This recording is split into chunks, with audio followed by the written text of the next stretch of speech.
జకర్యా గ్రంథము 11వ అధ్యాయము. లెబానోను అగ్ని వచ్చి నీ దేవదారు వృక్షములను కాల్చివేయునట్లు నీ ద్వారములను తెరువుము. దేవదారు వృక్షములు కూలెను, వృక్షరాజములు పాడైపోయెను. సరళ వృక్షములారా అంగలార్చుడి, చిక్కని అడవి నరకబడెను. సింధూర వృక్షములారా అంగలార్చుడి, గొర్రెబోయల రోదన శబ్దము వినబడుచున్నది. యాలయనగా వారి అతిశయాస్పదము లయమాయెను, కొదమసింహముల గర్జనము వినబడుచున్నది. యాలయనగా యొర్దాను యొక్క మహారణ్యము పాడైపోయెను. నా దేవుడైన యెహోవా సెలవిచ్చినదేమనగా, వధకేర్పడిన గొర్రెల మందను మేపుము. వాటిని కొనువారు వాటిని చంపియు నిరపరాధులమని అనుకొందురు. వాటిని అమ్మినవారు మాకు బహుద్రవ్యము దొరుకుచున్నది, యెహోవాకు స్తోత్రమని చెప్పుకొందురు. వాటిని కాయువారు వాటి ఎడల కనికరము చూపరు. ఇదే యెహోవా వాక్కు. నేనికను దేశ నివాసులను కనికరింపక ఒకరి చేతికి ఒకరిని, వారి రాజు చేతికి వారినందరినీ అప్పగింతును. వారు దేశమును నాశనము చేయగా వారి చేతిలో నుండి నేనెవరినీ విడిపింపను. కాబట్టి నేను సౌందర్యమనునట్టియు బంధకమనునట్టియు 2 కర్రలు చేత పట్టుకొని వధకేర్పడిన గొర్రెలను, ముఖ్యముగా వాటిలో మిక్కిలి బలహీనమైన వాటిని మేపుచూ వచ్చితిని. 1 నెలలోగా కాపరులలో 3 సంహరించితిని. ఎలయనగా నేను వారి విషయమై సహనము లేనివాడను కాగా వారు నా విషయమై ఆయాసపడిరి. కాబట్టి నేనికను మిమ్మును కాపు కాయను. చచ్చునది చావవచ్చును, నశించునది నశింపవచ్చును, మిగిలినవి ఒకదాని మాంసము ఒకటి తినవచ్చును అని చెప్పి సౌందర్యమును కర్రను తీసుకొని జనులందరితో నేను చేసిన నిబంధనను భంగము చేయునట్లు దానిని విరిచితిని. అది విరువబడిన దినమున నేను చెప్పినది యెహోవా వాక్కు అని మందలో బలహీనములై నన్ను కనిపెట్టుకొనియున్న గొర్రెలు తెలిసికొనెను. మీకు అనుకూలమైన ఎడల నా కూలి నాకియ్యుడి, లేని ఎడల మానివేయుడని నేను వారితో అనగా వారు నా కూలికై 30 తులముల వెండి తూచి ఇచ్చిరి. యెహోవా ఎంతో అబ్బురముగా వారు నాకేర్పరిచిన క్రయధనమును కుమ్మరికి పారవేయుమని నాకు ఆజ్ఞ ఇయ్యగా, నేను ఆ 30 తులముల వెండిని తీసుకుని యెహోవా మందిరములో కుమ్మరికి పారవేసితిని. అప్పుడు బంధకమనునట్టి నా 2వ కర్రను తీసుకుని యూదావారికిని ఇశ్రాయేలు వారికిని కలిగిన సహోదర బంధమును భంగము చేయునట్లు దాని విరిచితిని. అప్పుడు యెహోవా నాకు సెలవిచ్చినదేమనగా, ఇప్పుడు బుద్ధిలేని యొక్క కాపరి పనిముట్లను తీసుకొమ్ము. ఎలయనగా దేశమందు నేనొక కాపరిని నియమింపబోవుచున్నాను. అతడు నశించుచున్న గొర్రెలను కనిపెట్టడు, చెదరిపోయిన వాటిని వెదకడు, విరిగిపోయిన దాని బాగుచేయడు, పుష్టిగా ఉన్నదాని కాపు కాయడు, గాని క్రొవ్విన వాటి మాంసమును భక్షించుచు వాటి డెక్కలను తుత్తునీయులుగా చేయుచుండును. మందను విడనాడు పనికిమాలిన కాపరికి శ్రమ. అతని చెయ్యియు కుడి కన్నును తెగవేయబడును. అతని చెయ్యి బొత్తిగా ఎండిపోవును. అతని కుడి కంటికి దృష్టి బొత్తిగా తప్పును. జకర్యా గ్రంథము 12వ అధ్యాయము. దేవోక్తి ఇశ్రాయేలీలను గూర్చి వచ్చిన యెహోవా వాక్కు. ఆకాశమండలమును విశాలపరచి భూమికి పునాది వేసి మనుష్యుల అంతరంగములో జీవాత్మను సృజించు యెహోవా సెలవిచ్చినదేమనగా, నేను యెరూషలేము చుట్టూనున్న జనులకందరికీ మత్తు పుట్టించు పాత్రగా చేయబోచున్నాను. శత్రువులు యెరూషలేమునకు ముట్టడి వేయగా అది యూదా మీదికిని వచ్చును. ఆ దినమందు నేను యెరూషలేమును సమస్తమైన జనులకు బరువైన రాయిగా చేతును. దానిని ఎత్తి మోయివారందరూ మిక్కిలి గాయపడుదురు. భూజనులందరూ దానికి విరోధులై కూడుదురు. ఇదే యెహోవా వాక్కు. ఆ దినమందు నేను గుర్రములన్నిటికిని బెదరును, వాటిని ఎక్కువారికి వెర్రిని పుట్టింతును. యూదావారి మీద నా దృష్టి ఉంచి జనముల గుర్రములన్నిటికిని అంధత్వము కలుగజేతును. అప్పుడు యెరూషలేములోని అధికారులు, యెరూషలేము నివాసులు తమ దేవుడైన యెహోవాను నమ్ముకొనుట వలన మాకు బలము కలుగుచున్నదని తమ హృదయమందు చెప్పుకొందురు. ఆ దినమున నేను యూదా అధికారులను కట్టెల క్రింది నిప్పులుగాను పనల క్రింది దివిటీగాను చేతును. వారు నలుదిక్కులనున్న జనములనందరినీ దహించుదురు. యెరూషలేము వారు ఇంకను తమ స్వస్థలమగు యెరూషలేములో నివసించుదురు. మరియు దావీదు ఇంటివారును యెరూషలేము నివాసులను తమకు కలిగిన ఘనతను బట్టి యూదావారి మీద అతిశయపడకుండునట్లు యెహోవా యూదావారిని మొదట రక్షించును. ఆ కాలమున యెహోవా యెరూషలేము నివాసులకు సంరక్షకుడుగా నుండును. ఆ కాలమున వారిలో శక్తిహీనులు దావీదు వంటివారుగాను, దావీదు సంతతివారు దేవుని వంటివారుగాను, జనుల దృష్టికి యెహోవా దూతల వంటివారుగాను ఉందురు. ఆ కాలమున యెరూషలేము మీదికి వచ్చు అన్ని జనులనందరినీ నేను నశింపజేయ పూనుకొనెదను. దావీదు సంతతి వారి మీదను యెరూషలేము నివాసుల మీదను కరుణనొందించు ఆత్మను, విజ్ఞాపన చేయు ఆత్మను నేను కుమ్మరింపగా వారు తాము పొడిచిన నా మీద దృష్టియుంచి ఒకడు తన ఏక కుమారుని విషయమై దుఃఖించునట్లు, తన జ్యేష్ఠపుత్రుని విషయమై ఒకడు ప్రలాపించునట్లు అతని విషయమై దుఃఖించుచు ప్రలాపింతురు. మెగిద్దోను లోయలో హదదిమ్మోను దగ్గర జరిగిన ప్రలాపము వలెనే ఆ దినమున యెరూషలేములో బహుగా ప్రలాపము జరుగును. దేశ నివాసులందరూ ఏ కుటుంబమునకు ఆ కుటుంబముగా ప్రలాపింతురు. దావీదు కుటుంబీకులు ప్రత్యేకముగాను, వారి భార్యలు ప్రత్యేకముగాను, నాతాను కుటుంబీకులు ప్రత్యేకముగాను, వారి భార్యలు ప్రత్యేకముగాను, లేవి కుటుంబీకులు ప్రత్యేకముగాను, వారి భార్యలు ప్రత్యేకముగాను, షిమీ కుటుంబీకులు ప్రత్యేకముగాను, వారి భార్యలు ప్రత్యేకముగాను, మిగిలిన వారిలో ప్రతి కుటుంబపు వారు ప్రత్యేకముగాను, వారి భార్యలు ప్రత్యేకముగాను ప్రలాపింతురు. జకర్యా గ్రంథము 13వ అధ్యాయము. ఆ దినమున పాపమును అపవిత్రతను పరిహరించుటకై దావీదు సంతతి వారి కొరకును యెరూషలేము నివాసుల కొరకును ఊట ఒకటి తీయబడును. ఇదే సైన్యములకధిపతియగు యెహోవా వాక్కు. ఆ దినమున విగ్రహముల పేళ్లు ఇకను జ్ఞాపకము రాకుండా దేశములో నుండి నేను వాటిని కొట్టివేతును. మరియు ప్రవక్తలను అపవిత్రాత్మను దేశములో లేకుండా చేతును. ఎవడైనను ఇక ప్రవచనము పలుక బూనుకొనిన ఎడల వానిని కన్న తల్లిదండ్రులు, నీవు యెహోవా నామమున అబద్ధము పలుకుచున్నావే, నీవికను బ్రతుక తగదని వానితో చెప్పుదురు. వాడు ప్రవచనము పలుకగా వానిని కన్న తల్లిదండ్రులే వాని పొడుచుదురు. ఆ దినమున తాము పలికిన ప్రవచనములను బట్టియు తమకు కలిగిన దర్శనమును బట్టియు ప్రవక్తలు సిగ్గుపడి ఇకను మోసపుచ్చకూడదని గొంగళి ధరించుట మానివేయుదురు. వాడు, నేను ప్రవక్తను కాను, బాల్యముననే నన్ను కొనిన యొక్కని యొద్ద సేద్యపు పని చేయువాడనై యున్నానను. నీ చేతులకు గాయము లేమని వారడుగగా వాడు, ఇవి నన్ను ప్రేమించిన వారి ఇంట నేనుండగా నాకు కలిగిన గాయములని చెప్పును. ఖడ్గమా, నా గొర్రెల కాపరి మీదను నా సహకారి మీదను పడుము. ఇదే సైన్యములకు అధిపతియగు యెహోవా వాక్కు. గొర్రెలు చెదరపోవునట్లు కాపరిని హతము చేయుము. చిన్నవారి మీద నేను నా హస్తము నుంచుదును. ఇదే యెహోవా వాక్కు. దేశమంతటా జనులలో 2 భాగముల వారు తెగవేయబడి చత్తురు. 3వ భాగము వారు శేషింతురు. ఆ 3వ భాగమును నేను అగ్నిలో నుండి వెండిని తీసి శుద్ధపరిచినట్లు శుద్ధపరుతును. బంగారమును శోధించినట్లు వారిని శోధింతును.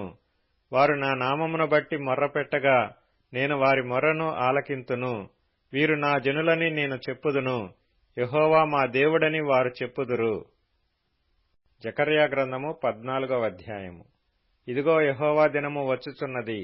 అందు మీ యొద్ద దోచబడిన సొమ్ము పట్టణములోనే విభాగింపబడును. ఏలయనగా యెరూషలేము మీద యుద్ధము చేయుటకు నేను అన్ని జనులందరినీ సమకూర్చబోవుచున్నాను.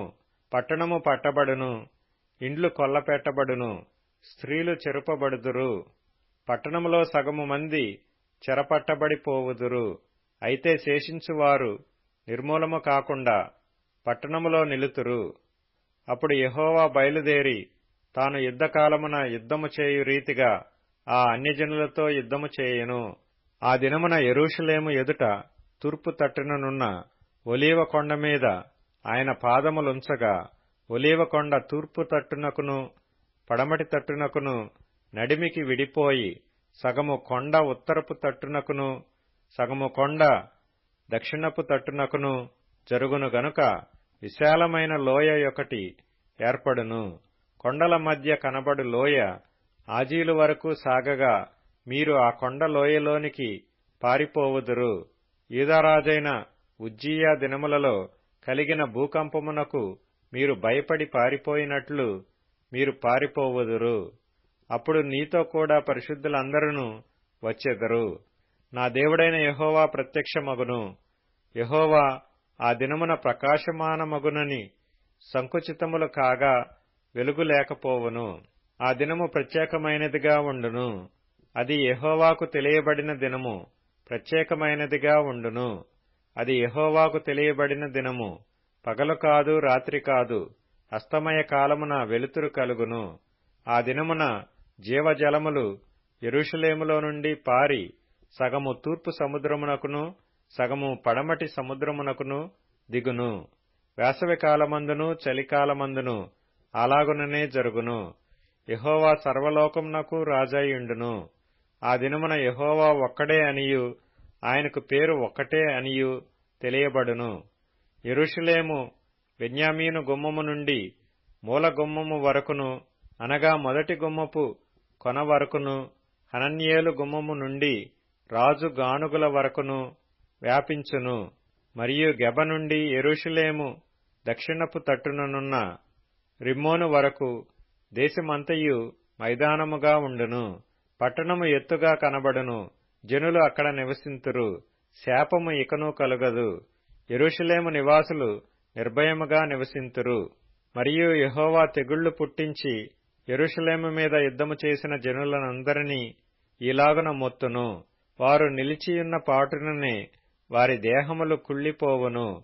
వారి కన్నులు కనుతొరలలో ఉండియే కుళ్ళిపోవును. వారి నాలుకలు నోళ్లలో ఉండియే కుళ్ళిపోవును. ఆ దినమున యెహోవా వారిలో గొప్ప కల్లోలము పుట్టింపగా వారందరూ ఒకరికొకరు విరోధులై ఒకరి మీదనొకరు పడుదురు. యూదావారు యెరూషలేమునొద్ద యుద్ధము చేయుదురు. బంగారును వెండియు వస్త్రములను చుట్టూనున్న అన్యజనులందరి ఆస్తి అంతయు విస్తారముగా కూర్చబడును. అలాగుననే గుర్రముల మీదను కంచెర గాడిదల మీదను ఒంటెల మీదను గార్ధబముల మీదను దండుపాళెంలో ఉన్న పశువులన్నిటి మీదను తెగుళ్లు పడును. మరియు యెరూషలేము మీదికి వచ్చిన అన్యజనులలో శేషించిన వారందరూ సైన్యములకు అధిపతియగు యెహోవాయను రాజునకు మ్రొక్కుటకును పర్ణశాల పండుగ ఆచరించుటకును ఏటేటా వత్తురు. లోకమందుండు కుటుంబములలో సైన్యములకు అధిపతియగు యెహోవాయను రాజునకు మ్రొక్కుటకై యెరూషలేమునకు రాని వారందరి మీద వర్షము కురవకుండును. ఐగుప్తీయుల కుటుంబపు వారు బయలుదేరకయు రాకయు ఉండిన ఎడల వారికి వర్షము లేకపోవును. పర్ణశాల పండుగ ఆచరించుటకై రాని అన్యజనులకు తాను నియమించిన తెగులుతో యెహోవా వారిని మొత్తును. ఐగుప్తీయులకును పర్ణశాల పండుగ ఆచరించుటకు రాని అన్యజనులకందరికిని రాగల శిక్ష ఇదే. ఆ దినమున గుర్రముల యొక్క కళ్ళెముల మీద యెహోవాకు ప్రతిష్ఠితము అను మాట వ్రాయబడును. యెహోవా మందిరములోనున్న పాత్రలు బలిపీఠము ఎదుటనున్న పళ్ళెముల వలె ప్రతిష్ఠితములుగా ఎంచబడును. యెరూషలేమునందును యూదాదేశమందును ఉన్న పాత్రలన్నీయు సైన్యములకు అధిపతియగు యెహోవాకు ప్రతిష్ఠితములగును. బలిపశువులను వధించు వారందరూ వాటిలో కావలసిన వాటిని తీసుకొని వాటిలో వండుకొందురు. ఆ దినమున కనానీయుడు ఇకను సైన్యములకు అధిపతియగు యెహోవా మందిరములో ఉండడు. కీర్తనల గ్రంథం 149వ కీర్తన. యెహోవాను స్తుతించుడి, యెహోవాకు క్రొత్త కీర్తన పాడుడి. భక్తులు కూడుకొను సమాజములో ఆయనకు స్తోత్రగీతము పాడుడి. ఇశ్రాయేలీయులు తమ్మును పుట్టించిన వానిని బట్టి సంతోషించుదురుగాక. సియోను జనులు తమ రాజును బట్టి ఆనందించుదురుగాక. నాట్యముతో వారు ఆయన నామమును స్తుతించుదురుగాక. తంబురతోనూ సితారాతోనూ ఆయనను గూర్చి గానము చేయుదురుగాక. యెహోవా తన ప్రజలందు ప్రీతిగలవాడు. ఆయన దీనులను రక్షణతో అలంకరించును. భక్తులు ఘనత నొంది ప్రహర్షించుదురుగాక. వారు సంతోషభరితులై తమ పడకల మీద ఉత్సాహగానము చేయుదురుగాక. వారి నోట దేవునికి చేయబడు ఉత్సాహ స్తోత్రములున్నవి. అన్యజనులకు ప్రతిదండన చేయుటకును, ప్రజలను శిక్షించుటకును, గొలుసులతో వారి రాజులను, ఇనుప సంకెళ్లతో వారి ఘనులను బంధించుటకును, విధింపబడిన తీర్పు వారి మీద నడుపుటకును వారి చేతిలో రంచులు గల ఖడ్గమున్నది. ఆయన భక్తులకందరికీ ఘనత ఇదే. యెహోవాను స్తుతించుడి. సామెతల గ్రంథం 31వ అధ్యాయము. ఆమె కుమారులు లేచి ఆమెను ధన్యురాలందురు. చాలా మంది కుమార్తెలు పతివ్రతా ధర్మముననుసరించి యున్నారు కాని వారందరిని నీవు మించిన దానవు అని ఆమె పెనిమిటి ఆమెను పొగడును. ప్రకటన గ్రంథము 21వ అధ్యాయము. అప్పుడు సింహాసనాసీనుడయ్యున్న వాడు, ఇదిగో సమస్తమును నూతనమైనవిగా చేయుచున్నానని చెప్పెను. మరియు ఈ మాటలు నమ్మకమును నిజమునయ్యున్నవి గనుక వ్రాయమని ఆయన నాతో చెప్పుచున్నాడు. మరియు ఆయన నాతో ఇట్లనెను, సమాప్తమైనవి నేనే, అల్ఫయు ఒమేగయు అనగా ఆదియు అంతమునయ్యున్నవాడను.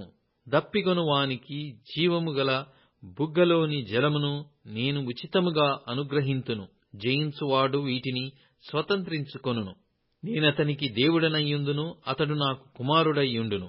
పిరికివారును, అవిశ్వాసులను, అసహ్యులను, నరహంతకులను, వ్యభిచారులను, మాంత్రికులను, విగ్రహారాధకులను, అబద్ధికులందరూ అగ్నిగంధకములతో మండు గుండములో పాలు పొందుదురు. ఇది 2వ మరణము. అంతటా ఆ కడపటి 7 తెగుళ్లతో నిండిన 7 పాత్రలను పట్టుకొనియున్న 7 దేవదూతలలో ఒకడు వచ్చి, ఇటు రమ్ము, పెళ్లి కుమార్తెను అనగా గొర్రెపిల్ల యొక్క భార్యను నీకు చూపెదనని నాతో చెప్పి, ఆత్మవశుడనైయున్న నన్ను ఎత్తైన గొప్ప పర్వతము మీదికి కొనిపోయి, యెరూషలేము అను పరిశుద్ధ పట్టణము దేవుని మహిమగలదై పరలోకమందున్న దేవుని యొద్ద నుండి దిగివచ్చుట నాకు చూపెను.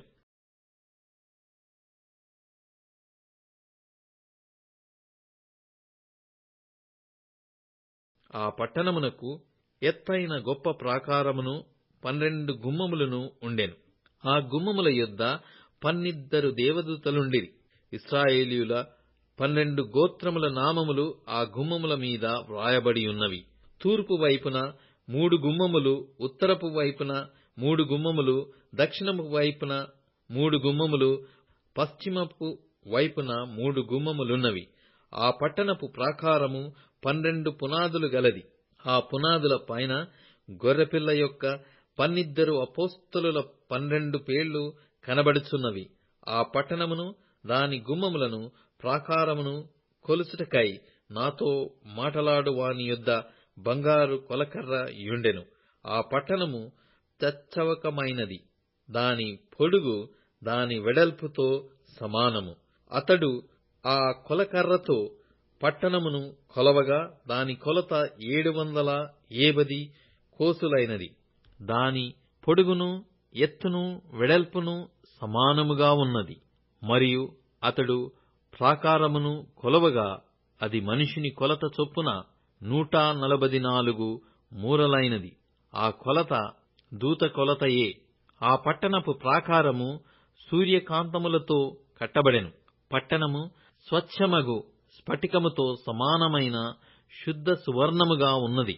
ఆ పట్టణపు ప్రాకారపు పునాదులు అమూల్యమైన నానా విధ రత్నములతో అలంకరింపబడియుండెను. మొదటి పునాది సూర్యకాంతపు రాయి, 2వది నీలము, 3వది యమునా రాయి, 4వది పచ్చ, 5వది వైఢూర్యము, 6వది కెంపు, 7వది సువర్ణ రత్నము, 8వది గోమేదికము, 9వది పుష్యరాగము, 10వది సువర్ణల శునీయము, 11వది పద్మరాగము, 12వది సుగంధము. దాని 12 గుమ్మములు 12 ముత్యములు, ఒక్కొక్క గుమ్మము ఒక్కొక్క ముత్యముతో కట్టబడి ఉన్నది. పట్టణపు రాజవీధి శుద్ధ సువర్ణమయమై స్వచ్ఛమైన స్ఫటికమును పోలినియున్నది. దానిలో ఏ దేవాలయమును నాకు కనబడలేదు. సర్వాధికారి అయిన దేవుడగు ప్రభువును గొర్రెపిల్లయు దానికి దేవాలయమై ఉన్నారు. ఆ పట్టణములో ప్రకాశించుటకై సూర్యుడైనను చంద్రుడైనను దానికక్కరలేదు. దేవుని మహిమయే దానిలో ప్రకాశించుచున్నది. గొర్రెపిల్లయే దానికి దీపము. జనములు దాని వెలుగునందు సంచరింతురు. భూరాజులు తమ మహిమను దానిలోనికి తీసుకొని వత్తురు. అక్కడ రాత్రి లేనందున దాని గుమ్మములు పగటివేళ ఏమాత్రమును వేయబడవు. జనములు తమ మహిమను ఘనతను దానిలోనికి తీసుకుని వచ్చెదరు. గొర్రెపిల్ల యొక్క జీవగ్రంథమందు వ్రాయబడిన వారే దానిలో ప్రవేశింతురు గాని నిషిద్ధమైన ఏదైనను అసహ్యమైన దానిని అబద్ధమైన దానిని జరిగించువాడైనను దానిలోనికి ప్రవేశింపనే ప్రవేశింపడు.